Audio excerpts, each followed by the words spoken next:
아이들을 축복하심이라는 제목입니다.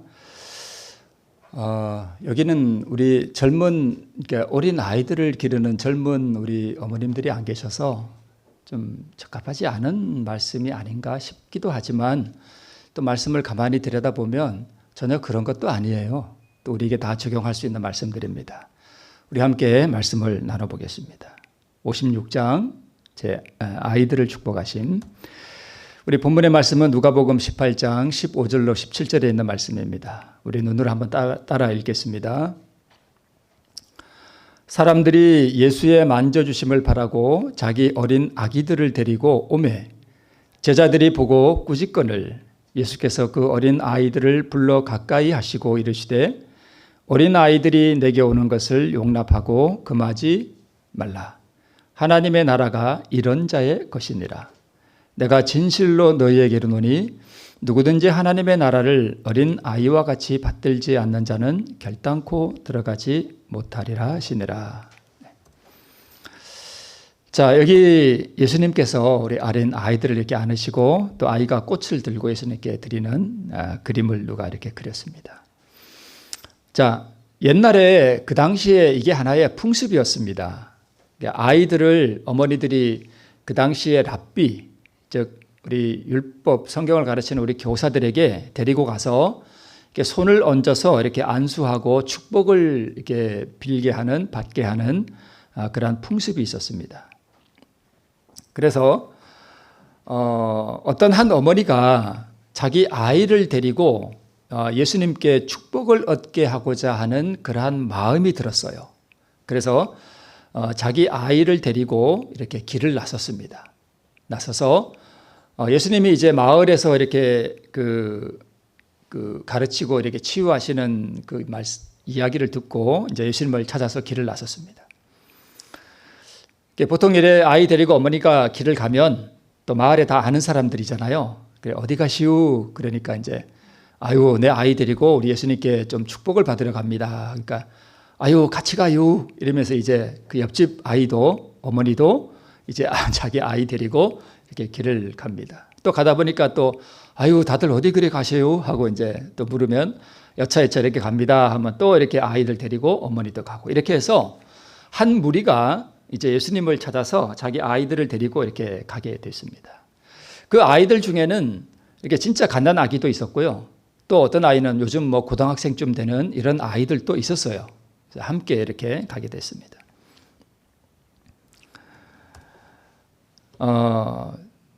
예수님이 아이들을 사랑하셨죠? 네. 아이들은 어떻게 어른에 비하면 참 순결하죠. 그죠? 때가 묻지 않았기 때문에 참 순결합니다. 그런데 요즘 아이들은 또 그렇지도 않은 것 같아요. 또 닳고 딸고 또 뭐 보고 듣는 것도 많아가지고 요즘 어른들이 오히려 못 따라갈 정도로 뭐 아는 게 많고 그렇습니다. 아주 영악하고 그렇습니다. 저는 좀 이렇게 머리가 안 좋아가지고 뭐 3살, 4살 때까지 남자, 여자를 구분을 못했어요, 저는. 근데 뭐 요즘 아이들이야 뭐 그냥 뭐 3, 4살 되면 컴퓨터도 다 하고 다 합니다. 그런 순결한 아이들의 입술에서 나오는 찬양은 주님께 음악과 같고 또 생수와도 같았습니다. 그래서 예수님은 그 당시의 어른들, 바리새인들, 랍비들, 그다음에 서기관들 이런 사람들의 그 음흉하고 또 그 참 복잡한 마음, 그다음에 그 있잖아요, 그 이기심, 그다음에 그 어른들의 특유의 그런 그 때 묻은 마음 이런 것들을 이렇게 보다가 어린 아이들의 그 순수한 찬양과 그 어린 아기들의 그런 그 순결한 모습을 보면 그게 마치 예수님에게는 음악과 같았습니다. 네. 그러면 이 어머니들이 왜 예수님을 찾았을까? 내 아이 복받게 하려는 이기심이었을까요? 우리 시대소망을 가만히 읽어보면 그런 것은 아니었던 것 같습니다. 근데 시대소망에 말고 우리 치료봉사라는 책에 보면 좀 더 구체적으로 이 어머니들이 왜 자기 아이들을 데리고 예수님에게로 갔는지 거기 나와 있습니다. 한번 볼게요. 치료봉사 38쪽에 예수님께서 도시들의 거리에서 봉사하시자 어머니들이 그들의 병들고 죽어가는 어린 아이들을 품에 안고 군중을 헤치며 그분의 시선이 미치는 지점까지 나오고자 애쓰고 있었다. 그러니까 단순히 복받게 하고자 하는 그런 것이 아니라 처음에 아마 이게 데리고 갔던 자기 아이를 데리고 예수님께로 가고자 했던 그 어머니는 그 아이가 뭐 했던 것 같아요? 예, 병들었던 것 같습니다. 병들고 또 아이가 병들고 그 당시에 다 가난하게 살았거든요. 생활고에다가 아이 병들고 이 어머니들의 노고가 얼마나 컸겠어요, 그죠? 그러니까 이게 짐에 눌려 있는 수고하고 무거운 짐을 진 이 어머니, 그러니까 마음이 참 괴롭고 그러니까 예수님에게로 가서 뭔가 좀 은혜를 받고자 하는 그런 순수한 마음이었던 것 같습니다. 물론 그렇지 않은 사람들도 있었겠지만 아이가 병들지 않은 핏기 없이 지쳐있는 그 어머니들, 거의 절망적이면서도 굳은 결심과 인내력을 잃지 않고 있는 그 모습들을 바라보라. 그들은 고통의 짐을 진 채 구주를 찾고 있다. 이렇게 기록하고 있습니다. 그러니까 무거운 짐을 진 어머니들이었어요. 그 짐을 벗고자 예수님을 찾아가는 것입니다. 밀려오는 군중 때문에 그들이 뒤로 물러가면 그리스도께서는 그들에게로 발걸음을 옮겨 마침내 그들 곁으로 접근해 가신다. 마치 누구 이야기 같아요? 12의 혈루병으로 앓던 여인이 예수님을 만나고자 했죠. 그런데 군중이 너무 많았죠. 그런데 아까 그 처음 그림을 보니까 그 그림은 시골의 한적한 그림이죠. 그 그림은 여기에 있는 말씀에 비하면 조금 잘못된 그림 같아요. 그죠? 그러니까 예수님이 어린 아이들을 이렇게 맞이했던 그 장소는 쉽게 말하면 한적한 시골이 아니라 도심 가운데였습니다. 그리고 사람들이 아주 많은 장소였어요. 그래서 어머니들이 아이들을 데리고 예수님에게로 갔는데 군중들 때문에 밀리는 거예요. 그러면 예수님이 일부러 그 어머니들 가까이 뭐 하는 거예요? 가시는 거예요. 혈루병 앓던 여인에게도 그랬죠. 이 군중이 너무 많아가지고 예수님을 만질 수 없으니까 어떻게 만지려고 했던 건 아니죠, 처음에. 좀 자기의 사정을 하소연하라 그랬더니 가까이 갈 수가 없는 거예요, 군중들 때문에.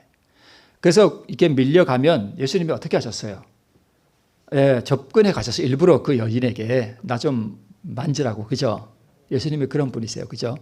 네, 접근해 가신다. 희망이 그들의 마음속에서 솟아난다. 어머니들 입장에서 자꾸 밀리는데 이상하게 예수님이 누구한테로 자꾸 와요? 나한테로 자꾸 가까이 오셔, 그분이. 네. 그들이 그분의 시선과 마주치고 긍휼과 사랑이 충만한 그 눈을 바라볼 때 그들은 기쁨의 눈물을 흘리게 된다. 이게 이제 선지자가 이걸 아마 이상을 통해서 보셨는지는 모르겠어요. 안 그러면 이렇게 어떻게 사실적으로 기록하겠어요, 그죠? 그러니까 이 고통의 짐을 지고 수고와 그 어려운 삶의 짐을 진 어머니들이 예수님의 그 자비롭고 그 긍휼이 넘치는 그 얼굴과 이렇게 시선이 뭐 한 거예요? 마주쳤어요. 그러니까 소망이 솟아나고 그 충만한 그 눈을 바라볼 때에 기쁨의 눈물이 이렇게 흘렀다고 말씀하고 있습니다.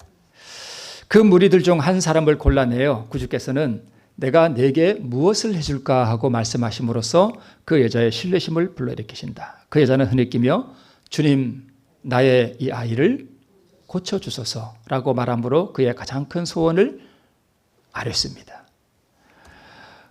그리스도께서는 그 어린 아이를 그 여자의 팔에서 받으시고 그분께서 그 아이를 만지시자 질병은 즉시 물러간다. 창백한 죽음의 흔적은 사라지고 생명의 물결이 혈관을 통하여 흐르고 근육은 힘을 얻는다. 위로와 평안의 말씀이 그 어머니에게 주어진다. 이렇게 기록하고 있습니다. 그러니까 예수님께서 어린 아이들을 이렇게 맞이했던 그 장면은 도시 가운데 아주 혼잡한 곳에서 벌어졌던 사건이고, 그리고 어머니들이 이 아이들을 데리고 예수님에게로 올 때는 단지 그냥 축복 정도 이렇게 안수기도 받으려고 온 게 아니라 참 수고와 무거운 짐을 지고 자기의 병들어가는 어린 아이들을 고치고자 하는 그 어머니의 애끓는 심령으로 예수님을 찾아왔던 것을 볼 수 있습니다. 그리고 예수님께서는 그 어머니들의 수고와 그 짐을 이해하시고 그들의 짐을 덜어주고자 하시는 자애로운 모습을 우리는 치료봉사라는 책에서 또 빛을 보게 됩니다. 이런 곳이 아니었죠? 네, 이런 그림은 참 보기는 좋은데 이런 곳은 아니었습니다. 그런데 어머니들이 그 어린 자녀들을 데리고 그분께 나올 때 제자들은 그들을 무슨 눈으로 바라봤대요? 미워하는 눈으로 바라봤대요. 그러니까 지금 군중들이 많고 예수님은 지금 상당히 뭐한 것 같아요? 한가하신 것 같아요? 바쁘신 것 같아요? 아주 바쁘신 것 같아요. 그러니까 괜히 애들을 데리고 와서 바쁘신 예수님을 뭐하게 한다? 귀찮게 한다라고 생각했기 때문에 이 제자들은 그 어머니들을 무슨 눈으로요? 미운 눈으로. 아마 입술이 약간 이렇게 삐죽하면서 이렇게 돌아갔을 것 같아요. 그 당시 장면을 우리가 다시 본다면 그랬을 것 같습니다. 네. 가난과 궁핍으로 더불어 싸우며 자녀를 양육하였던 그런 어머니를 모셨던 예수께서는 모든 어머니들의 수고와 인내를 아시고 뭐 하신대요? 동정하신대요. 그러니까 예수님의 가정은 상당히 가난하고 궁핍하셨어요. 그래서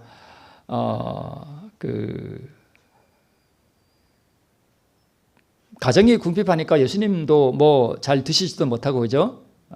그랬던 것 같습니다. 그런 어머니를 모셨던 예수님. 그래서 그걸 이미 다 보셨기 때문에 예수님이 왜 그런 모든 먹을 것들이 많고 그런 궁궐에서 태어나지 않으셨는가? 예수님이 만약에 그런 곳에 태어나셨다면 이런 어머니들의 수고를 노고를 체험을 못 하시잖아요. 그죠? 며칠 전에 우리 영국의 여왕이 돌아가셨죠. 네, 많은 사람들이 추모하는데 네. 그분이 배고픔을 알까요? 잘 모르실 것 같아요. 그죠? 네. 저는 그런 분보다 이렇게 가난과 궁핍 가운데서 자기 자녀를 양육하기 위해서 수고하고 애쓰는 우리 부모들, 그런 사람들이 사실은 또 존경을 받아야 됩니다. 그렇죠? 네. 자, 예수님이 귀신 들린 자기 딸을 향한 한 가난한 여인의 고통을 덜어주기 위해서 먼 길을 여행하는 수고를 아끼지 않으신 주님께서는 모든 어머니들의 염려와 아픔을 동정하신다고 시대소망에 기록하고 있습니다. 여기 이 여인을 만나기 위해서 예수님께서는요, 저기 오른쪽에 지도가 보이죠? 맨 꼭대기, 저기가 두로와 시돈 지역이에요. 이쪽 아랫지방에서 저 위에까지 상당히 먼 거리인데 거기를 이 한 여인을 만나기 위해서, 그리고 그 여인의 자기 귀신 들린 딸로 인해서 고통하고 근심하는 그 어머니의 그 눈물을 닦아주기 위해서 저기를 일부러 올라가신 거예요. 그래서 그런 주님께서는 오늘 이 시간도 마땅히 그러시겠죠. 또한 나인성의 한 과부의 아들이 죽었죠. 그 죽은 아들을 일으켜서 그 여인의 아픔을 치료해 주셨던 그 주님, 오른쪽에 지도가 보이죠. 그 동그라미 빨간 거 보이죠. 거기에 뭐라고 써 있죠? 나인이라고 써 있죠. 나인성이, 나인이라는 도시가 성읍이 조그만, 그렇게 크지도 않아요. 바로 저기 있었습니다. 갈릴리 바다 약간 남서쪽이죠. 조금 이렇게 내려오면 거기 나인이라는 성읍이 있었습니다. 거기에 과부가 자기 아들이 죽어서 슬픔의 눈물을 흘리는 그것을 주님께서 아시고 그 한 여인의 아픔과 슬픔을 덜어주기 위해서 주님께서 그렇게 하셨습니다. 우리 그림이 보이죠? 근데 관에서 일어나는 얘가 아들이 아니라 꼭 딸 같네요. 그죠? 네. 자, 십자가 위의 고통 중에서도 자신의 어머니를 기억하셨던 분이죠. 그죠? 네.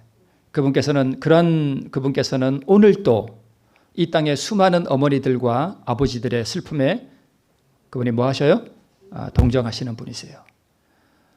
그분은 우리의 가장 작은 신음이나 우리의 가장 조그마한 아픔일지라도 그분이 못 본 채 하고 지나치시는 일은 없습니다. 그분이 다 보시고 다 헤아리시고 우리가 이렇게 눈물이 우리의 볼을 타고 흘러내리지 않고 그냥 살짝만 맺혀도 그분의 마음은 슬픔으로 같이 움직이시는 분이세요. 그죠? 그런 주님이 오늘 우리와 함께 하시고 또 우리를 그분이 친히 한시도 놓치지 않고 우리를 보신다고 하는 사실은 우리가 얼마나 큰 위로와 동정이 되는지 모르겠습니다. 시대소망 512쪽에 어머니들로 그들의 어려운 일들을 가지고 예수께 나아가게 하라. 그들은 아이들을 다스리는 일에 그들에게 충분한 도움이 되는 놀라운 은혜를 발견하게 될 것이다. 뭐 우리 아이들이 장성했다고 그 아이들의 문제가 없는 것은 아니죠. 네, 어쩌면 더 큰 문제가 있어. 조그만 어린 아이들 같으면 말이나 잘 듣지. 이건 지가 머리 굵었다고 말도 안 들어요. 참, 그런 아이들을 훈계한다는 것은 거의 불가능에 가까워 보입니다. 그런 어려운 일들을 가지고 예수께 나가게 하라. 그들은 자녀들을 다스리는 일에 충분한 도움이 되는 놀라운 은혜를 발견하게 될 것이다. 그들의 수고를 구주의 발 아래 놓고자 하는 모든 어머니들을 위해 문들이 열려 있습니다. 계속해서 어린 아이들의 내게 오는 것을 용납하고 금하지 말라고 말씀하신 그분은 당신에게서 축복을 받도록 저희 어린 것들을 데리고 오도록 어머니들을 뭐 하신대요? 조정하신대요.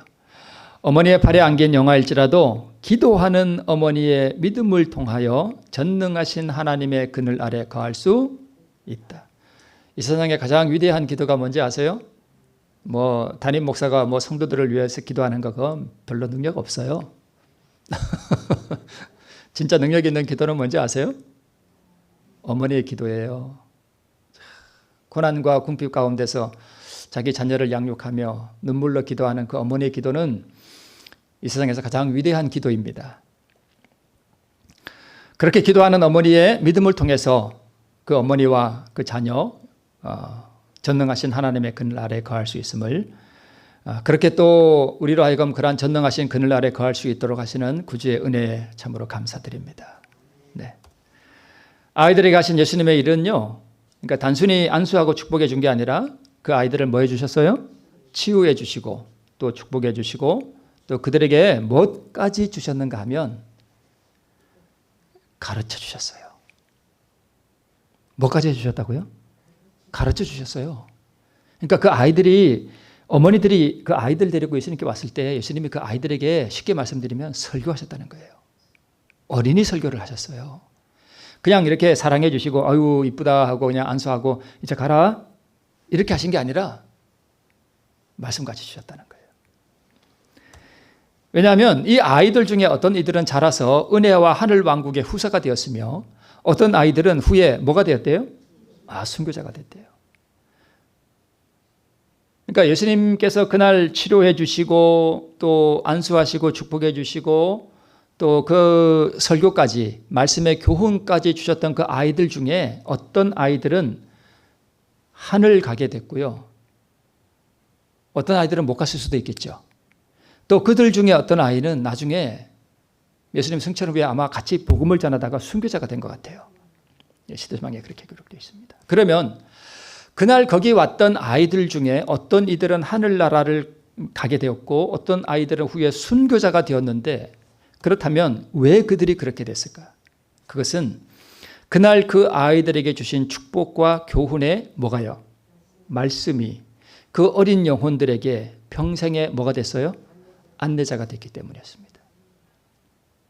그러니까 예수님께서 그 아이들을 안으시고 복 주시고 그들에게 그날 말씀의 교훈을 주셨던 그 교훈이 그 아이들의 평생의 안내자가 됐고 지팡이가 됐습니다. 그런데 이렇게 쉬운 일이요, 누구한테는 잘 안 돼요?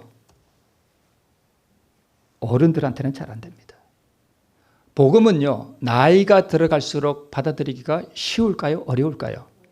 어렵습니다. 왜요? 자기 생각, 내 경험, 내 학식, 나도 배운 게 많어. 그리고 내 경험도 많어. 그리고 나도 논리가 있어. 왜냐? 배운 것도 많고 경험한 것도 많고 하기 때문에 이 순수한 복음을 받아들이는 것이 상당히 어렵습니다.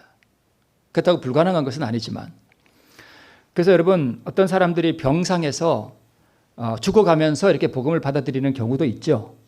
그런데요, 사실로 말하면 그런 경우는 거의 불가능합니다.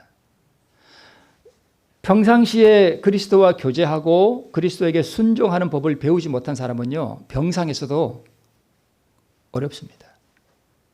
그 쉽게 되는 게 아니에요.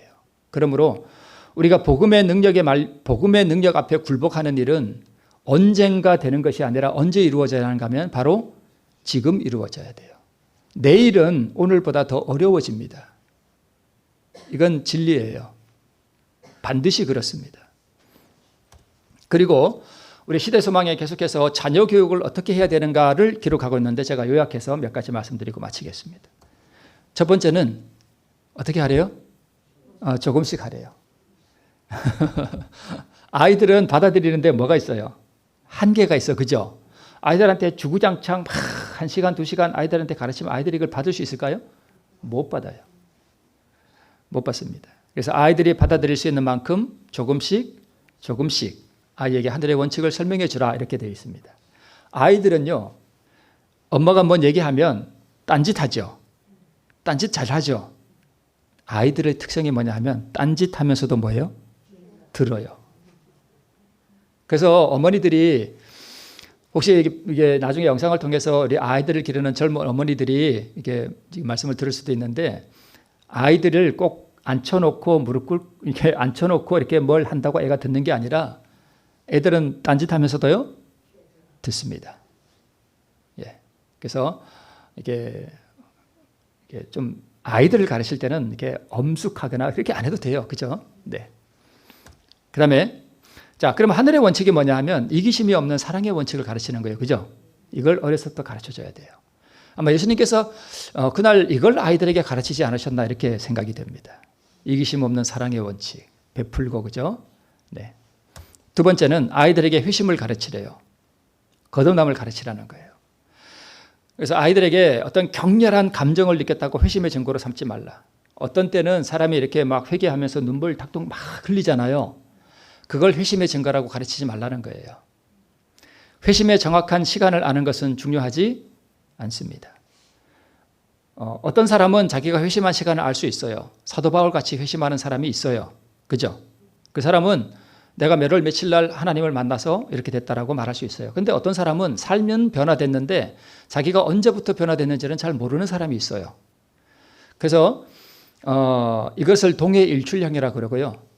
서서히 떠오르잖아요. 그죠? 그 다음에 사도 바울 같이 급격한 회심을 경험한 사람을 천지개벽형이라고 그래요. 그래서 어떤 이는 자기가 언제 거듭났는지 잘 모르지만 참 은혜 가운데 이게 평안을 누리면서 하나님과 동행하는 사람이 있어요. 그래서 죄를 예수께 가져갈 때 그분이 주시는 용서를 가르치라 이렇게 되어 있습니다. 그 다음에 세 번째는 순종을 가르치라 이렇게 되어 있습니다.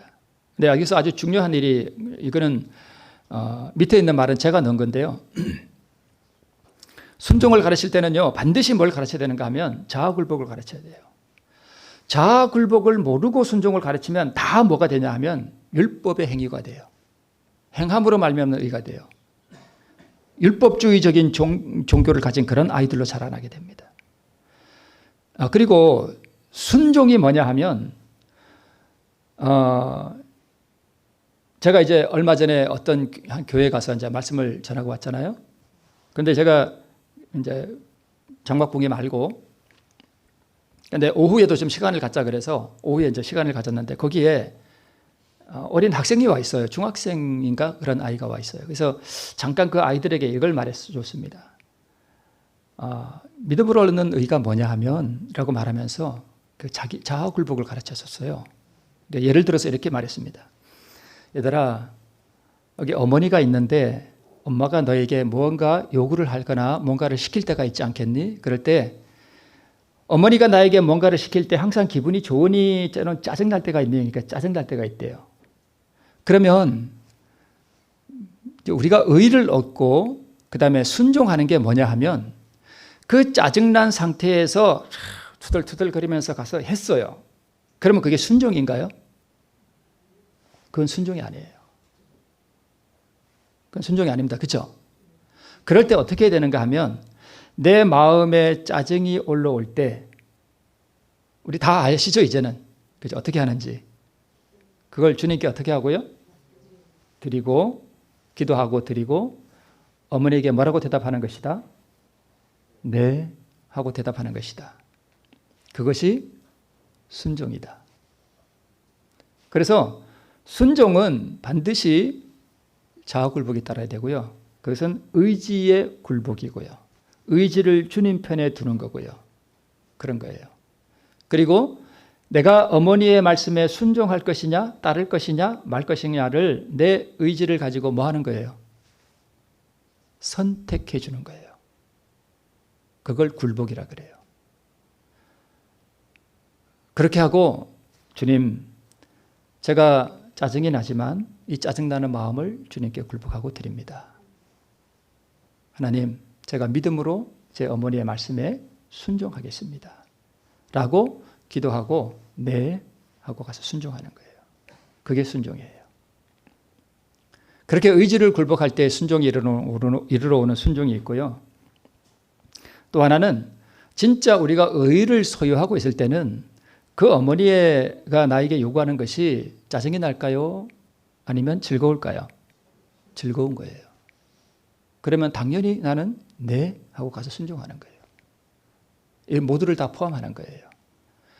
그래서 이걸 가르치는 게 아이들에게 가르치는데 이것은 누구도 배워야 되는 거예요. 오늘 우리도 배워야 되는 거예요. 그래서 순종은요, 내 뜻을 굴복시키지 않으면 순종이 될까요? 안 됩니다. 그렇죠? 맞아요. 순종이라는 것은 누구 뜻을 따르는 거죠? 하나님의 뜻을 따르는 거죠. 그죠? 그러려면 내 뜻은 뭐 해야 돼요? 버려야 됩니다. 그래야 순종이 되는 거예요. 이런 내용까지 우리 시대소망에 기록되어 있는 것은 아닌데 제가 순종을 가르치라라고 되어 있기 때문에 제가 이 말씀을 첨가해서 좀 넣었습니다. 그 다음에 네 번째, 거칠게 다루지 말라. 어린 순이나 어린 나무는 거칠게 다루면 어떻게 됩니까? 부러집니다. 이것은 장성한 아이들도 마찬가지예요. 그죠? 그래, 거친 취급이나 격렬한 노력으로 되는 것이 아니다. 아이들을 다룰 때는 정원사의 방법을 따르라. 거기 그렇게 기록되어 있습니다. 정원사가 함부로 하나요? 조심스럽게 다루나요? 조심스럽게 다뤄요. 그 다음에 다섯 번째, 천연계에서 교육하라. 장엄한 산들과 위험 있는 나무들과 꽃들과 자연의 아름다움에서 하나님의 말씀의 경이로움을 알게 하고 그 말씀에 대한 순종을 배우게 하라. 이게 참 어렵죠. 지금 아이들 다 어디 갔어요? 네. 네. 저도 우리가 다 천연계 가운데서 시골 생활하면서 이런 것을 해야 되는데 좀 교육개혁이 일어나야 되는데 이게 참 저도 지금도 고민입니다. 네. 저도 저희 아이들을 6개월 동안 이렇게 해봤는데요. 목회하면서 이것이 쉽지 않아요. 제가 아이들 어릴 때 6개월 동안 학교를 안 보냈습니다. 세 아이들 다. 초등학교 다닐 때. 그래서 이 아이들을 데리고 나가봤는데요. 제가 목회 방문을 가거나 그러면 이 아이들은 어떻게 돼요? 방치돼요, 방치. 그래서 이게 혼자 되는 게 아니고 이렇게 좀 몇 사람이 모여서 이렇게 뭔가 좀 이렇게 이루어져야 되는데 그것이 쉽지 않습니다. 아이들이 내게 오는 것을 금하지 말라의 의미는 너희들의 냉대와 거친 성격과 조급함으로 인해 아이들이 내게 오지 못한다는 책망의 말씀이기도 하고요. 그 다음에 이거 다 시대소망에 있는 말씀이에요. 아이들 생각에 우리 아버지 어머니가 하늘에 있다면 나는 그곳이 싫다고 말하지 못하게 처신하라. 우리 아버지 어머니 맨날 잔소리나 하고 뭐 하지 마라 이거 하지 마라 땡땡거리고 그러면 그 어머니 아버지 있는 곳에 아이들이 가고 싶지 않아 하도록 그렇게 하지 말라는 거예요. 이렇게 하려면 부모가 먼저 뭐 해야 되냐면 먼저 의의를 알아야 돼요. 부모가 의의를 알고 부모가 변화되어야 아이들이 변화돼요. 부모가 변화되지 않으면 이게 안 돼요. 그래서 오늘 부모들이 먼저 변화돼야 됩니다. 그래서 그리스도교는 침울한 종교가 아니고요. 교회 다니면 생애가 괴롭고 기쁨이 되는 것은 버려야 하는 종교라는 그릇된 인상을 남기지 말게 하라는 것입니다. 하늘의 왕이 미천한 아이들에게 가르치기 위해서 허리를 숙이시는 그 모습에서 한 어린 영혼의 가치를 알고 아이들과 그리스도의 사이에서 잘못된 품성으로 그리스도의 모습이 이지러지지 않게 지게 하지 말아라. 아이들에게 우리 아버지 어머니의 모습을 통해서 아이들은 누구를 보는가 하면 하나님의 모습을 보거든요. 우리는 그 중간에 있는 사람이에요. 그렇죠? 네. 이것은 그냥 넘어가겠습니다. 자, 오늘 말씀을 끝내면서 자, 오늘 아이들에게 주신 말씀이지만 오늘 우리에게도 참 적용되는 말씀이죠. 그렇죠? 그리고 순종을 배우는 것도 오늘 우리에게 다 적용되는 말씀이고 이 아이들에게 이게 나타내시는 우리 구주의 그 자비로움과 긍휼하심 또 삶에 지치고 어려움에 있는 우리 어머니들을 향한 우리 예수님 구주의 그 자애로운 마음도 우리가 함께 나누어 봤습니다. 이 구주의 성품을 알므로 부모도 변화되고 우리 아이들도 그리스도로 말미암아 변화되는 우리 모두가 되기를 바라면서 오늘 말씀을 마치겠습니다. 네. 마치는 찬미는